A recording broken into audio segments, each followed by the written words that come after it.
नमस्कार. चंद्र राशीप्रमाणे मिथुन राशींच्या व्यक्तींना फेब्रुवारी 2024 या महिन्यासाठी मी आता मार्गदर्शन करणार आहे. मिथुन राशींच्या व्यक्तींना हा महिना जो आहे जो आनंदाचा आणि उत्साहाचा आहे असं या महिन्यात ओव्हरऑल दिसून येत आहे.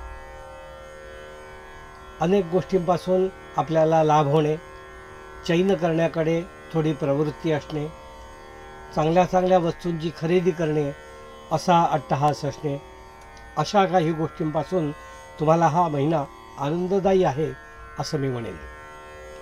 कारण जेव्हा एखाद्या व्यक्तीला आपल्या आवडत्या वस्तू मिळतात तेव्हा ते खुश होतात. त्याचप्रमाणे ह्या महिन्यामध्ये असं काही हट्टाने तुम्ही खरेदी कराल आणि त्या खरेदीपासून तुम्हाला आनंद होईल असं या महिन्यात दिसून येतं. प्रकृती या महिन्यामध्ये साधारणपणे तुमची जी आहे ती उत्तर भागामध्ये म्हणजे फेब्रुवारीच्या सेकंड हाफमध्ये कफ किंवा अन्य सर्दी या प्रकारचे विकार तुम्हाला या महिन्याच्या उत्तरार्धात दिसून येतात. त्यामध्ये आपण जास्त काळजी घ्यावी, कारण या आत्ताच्या सध्या कालामध्ये थंडी पण सुरू आहे आणि त्यामध्ये AC मध्ये जास्त वेळ बसणे किंवा त्याचप्रमाणे AC गाडीतून जास्त ट्रॅव्हल करणे, जसं AC तुम्हाला जो आहे जो चालत नसेल तर त्यामुळे तुम्हाला त्रास होऊ शकतो. याबद्दल प्रकृतीची तुम्ही अवश्य काळजी घ्यावी, त्यावर दुर्लक्ष करून चालणार नाही. मिथुन राशींच्या व्यक्तींना मी असं सांगू इच्छितो की या महिन्यामध्ये तुम्हाला प्रत्येक गोष्टीमध्ये कामाच्या ठिकाणी थोडे अडथळे येण्याची शक्यता दिसते. ते अडथळे अशा करता तुम्ही एखादं काम सुरू केलं, तुम्हाला सिनियरनी सांगितलेलं, ते अर्ध्या टप्प्यावर गेलं की त्यांचा निर्णय बदलला, त्यामुळे त्याचं काहीतरी वेगळं दुसरं आणखीन काम तुम्हाला सुरू होईल. म्हणजे अनेक कामांची विविध कामांचा गुंता असं ह्या महिन्यात दिसून येतो आहे.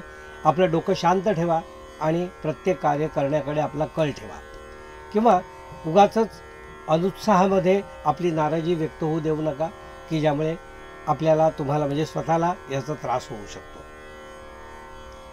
मिथुन राशींच्या व्यक्तींना मी असं सांगू इच्छितो की या महिन्यामध्ये आपल्याला कामाचा खूप बोजा असणार आहे.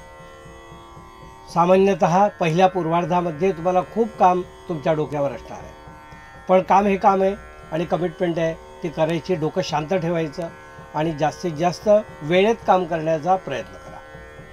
कारण केव्हा केव्हा काय होतं, जर उशीर झाला तर त्याची कामाची व्हॅल्यू राहत नाही, म्हणजे चांगलं काम करूनसुद्धा त्याची शाबासकी तुम्हाला मिळणार नाही. तर वेळेत काम संपवायचा प्रयत्न करा, असाच मी सल्ला तुम्हाला या ठिकाणी देईन. कारण कामात अडथळे आले की कामाला उशीर होऊ शकतो, म्हणून वेळ टाळू नका, वेळेकडे लक्ष द्या असं मी या ठिकाणी तुम्हाला सांगेन.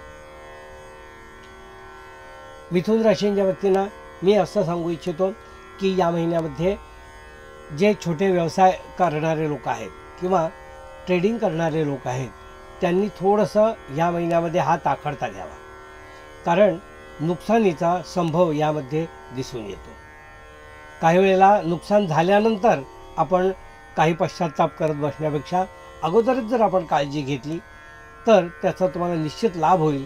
म्हणजे मनी सेव्हिंग इज मनी अर्निंग, म्हणून ते तुम्ही आत्ता एकदम असेल ते इथे गुंतवणूक करू नका असं मी या ठिकाणी तुम्हाला सांगेन. ट्रेडिंग करणाऱ्या व्यक्तींना मोठी उलाढाल करू नका, छोट्या छोट्या उलाढाली करा, तर त्यामध्ये तुम्हाला आवश्यक असणारे तुमचे पैशाचे व्यवहार जे निश्चितपणे पूर्ण होतील.